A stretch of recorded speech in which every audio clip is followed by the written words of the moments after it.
A U.S. commercial spacecraft departs the space station, more supplies and hardware are delivered to the station, and a moniker for the Artemis 1 mission's Moonican. A few of the stories to tell you about this week at NASA.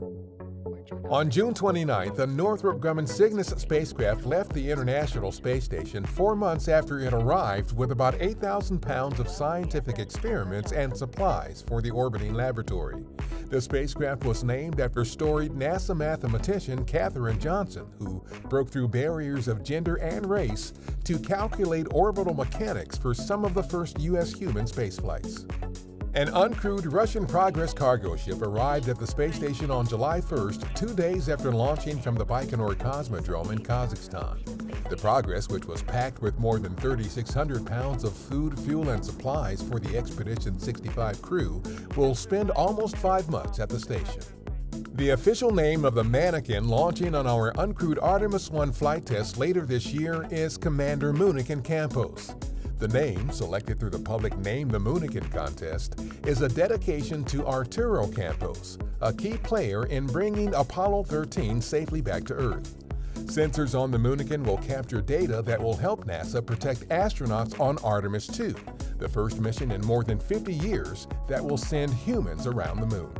Data from NASA's Ecosystem Spaceborne Thermal Radiometer experiment on Space Station was used to map the recent extreme heat in the Pacific Northwest. The deep reds in the map illustrate the 120-degree Fahrenheit land surface temperatures recorded on June 25th in Seattle, Washington.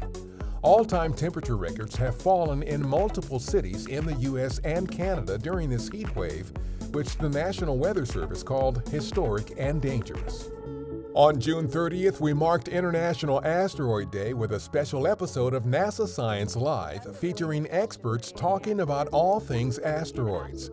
You could say that every day is Asteroid Day at NASA, from our missions visiting asteroids in our solar system to finding, tracking, and monitoring them in an effort to protect our planet from potential impact hazards.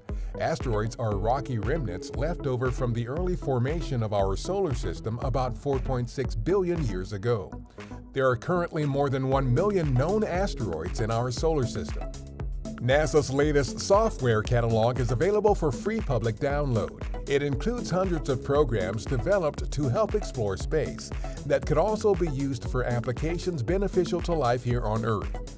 For more about the software catalog and our technology transfer program, visit technology.nasa.gov. That's what's up this week at NASA. For more on these and other stories, follow us on the web at nasa.gov/twan.